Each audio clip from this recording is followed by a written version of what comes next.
بسم اللہ الرحمن الرحیم۔ آج میں آپ کے سامنے ایک غزل کے کچھ اشعار رکھوں گا۔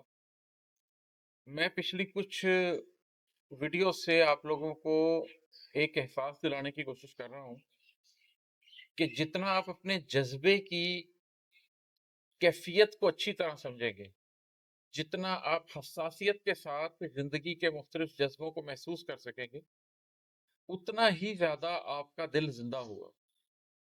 اور جب آپ کا دل زندہ ہوگا تو پھر اس کے بعد ہی آپ زندگی کی حقیقی معنویت کو سمجھ سکتے ہیں۔ اگر آپ زندگی میں آنے والے عمومی جذبوں کو نہیں سمجھ پا رہے تو پھر اس بات کا کوئی خاص امکان نہیں ہے کہ آپ کسی خاص جذبے کی پرورش کر سکیں گے اپنی ذات کے اندر، یا کسی روحانی جذبے کو محسوس کر سکیں گے۔ تو یہ پوری غزل تو آپ کو نہیں سنا رہا، لیکن اس کے کچھ اشعار سناتا ہوں جس سے آپ کو اندازہ ہوتا ہے کہ بالکل ایک عام سطح پر جب آپ نے اپنی زندگی کے سفر میں کوئی بڑا مقصد نہ بھی بنایا ہو تو جذبے کس طریقے سے آپ کو شدت کے ساتھ محسوس ہو سکتے ہیں۔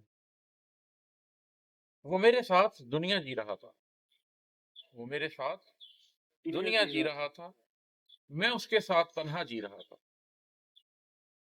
کبھی کوئی شخص آپ کے ساتھ پوری زندگی جی رہا ہوتا ہے، لیکن آپ اس کے ساتھ بھی تنہا ہوتے ہیں۔ آپ اپنی ذات کو لے کر بالکل محسوس کر رہے ہوتے ہیں، وہ کسی کے ساتھ ریزونیٹ نہیں کر رہی۔ یہ بڑا ایک لطیف احساس ہوتا ہے جس میں آپ کو اپنی ذات کے ایک علیحدہ اینٹی ہونے کا احساس حاصل ہوتا ہے۔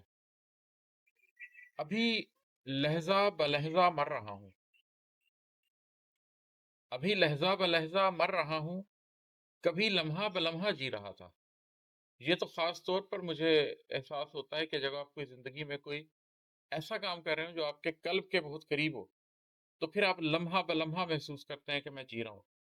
اور جب آپ کی زندگی سے وہ مقصدیت چلی جائے، وہ چاہے کسی نظریے کی صورت میں ہو، کسی انسان کی صورت میں ہو، کسی واقعے کی صورت میں، تو پھر لمحہ بلمحہ آپ مر رہے ہوتے ہیں۔ لمحہ بلمحہ آپ کی زندگی سے بند مٹھی سے صرف ریت گر رہی ہوتی ہے، آپ کچھ حاصل نہیں کر پا رہے ہوتے ہیں۔